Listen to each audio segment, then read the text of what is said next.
लेकिन हमारी माँ गौ माता के साथ जो व्यवहार हो रहा है, हमारे मंदिरों की जो परंपरागत पूजित मूर्तियाँ हैं उनके साथ जब गलत व्यवहार होता है, जब हमारी गंगा माता के साथ गलत व्यवहार होता है, तब हमको बोलना पड़ता है। व्यक्तिगत के लिए तो हम सबको क्षमा कर देते हैं। एक ट्रेंड चल रहा है आई लव मोहम्मद के भारत में चल रहा है, उसकी क्या?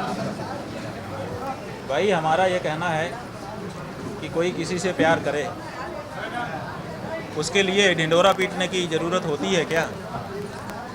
मैं किससे प्यार कर रहा हूँ, इसके लिए ढिंढोरा पीटना, ऐसा तो हमने कभी नहीं देखा। अगर हमको आपसे प्रेम हो जाए तो हम ढिंढोरा पीटेंगे कि मुझे अमुक पत्रकार से प्यार हो गया? प्यार तो प्यार है। कौन कहता है कि मोहब्बत की जुबां होती है, ये हकीकत तो निगाहों से बयां होती है। बिहार में चुनाव है, ये जो प्यार है ना, इश्क मुश्क खांसी खुशी वैर प्रीत मधुबान, दावे से ये ना दबें जाने सकल जहां। जिसके मन में किसी के लिए प्रेम होता है ना, बताने की ज़रूरत नहीं पड़ती, अपने आप लोग जान जाते हैं कि ये इससे प्रेम कर रहा है। तो ये जो मुहिम चलाई जा रही कि मैं इनसे प्यार करता हूँ, तो इसी से समझ लो कि ये दिखावा है। वास्तविक प्यार ढिंढोरा पीटने की अपेक्षा नहीं रखता। ये बिहार की जो पहचान बछौर और पूर्णिया गाय थी, गंगा तीरी गाय थी, वो बिहार से समाप्त हो चुकी है। दूसरे प्रदेशों की कुछ गायें हैं जिनके कारण अभी आप गाय देख पा रहे हैं, आगे चल करके उनको भी देख पाना कठिन हो जाएगा।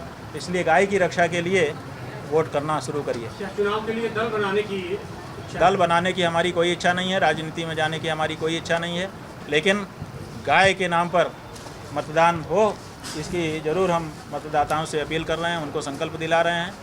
जिसको गौ भक्तों का वोट लेना होगा वो अपना गौ भक्त बन करके सामने पार्टी आएगी, हम उसको समर्थन करेंगे।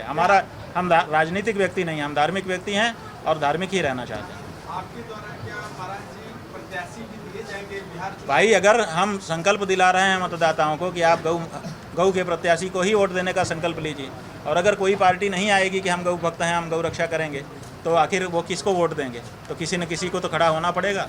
तो गौ भक्तों में से ही किसी को प्रत्याशी बन करके वो गाय का वोट लेना पड़ेगा, ताकि वो गाय का वोट भी गिना जाए कि इतने लोगों ने गाय के लिए वोट किया।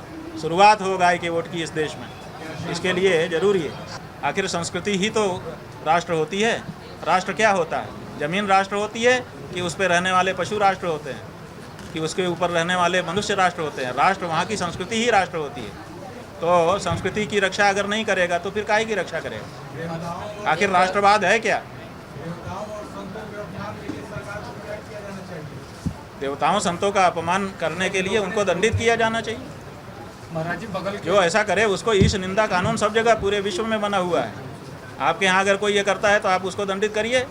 जो भी पवित्र, जो भारत के झंडे को अपमानित करने का जो दंड है, वही यहाँ के देवता को और संतों के अपमान करने वाले का दंड है, निर्धारित करिए। बात यह है कि नीतीश कुमार ने 20 साल से ज़्यादा समय तक राज किया, अच्छा राज किया, लेकिन अब वो वृद्ध हो गए, तो अब उनको सक्रिय राजनीति से हटना चाहिए, जवानों के लिए रास्ता देना चाहिए, ऐसा हमारा मत है। जो उन्होंने किया अच्छा ही किया है। बात यह है कि हमने पहले ही कहा कि माँ बहन को गाली देना, माँ बहन किसी एक की नहीं होती है, किसी की माँ सबकी माँ होती है, किसी की बहन सबकी बहन होती है। इसलिए हम जब माँ बहन की गाली देते हैं तो अपनी माँ बहन को भी वो गाली चली जाती है, एक बात।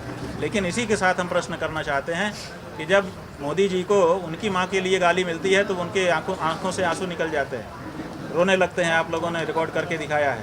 लेकिन जब हम सब की माँ गौ माता को काटा जाता है, बोटी बोटी करके बेचा जाता है, इसको कैसे वो सहन कर लेते हैं, ये नहीं समझ में आता है।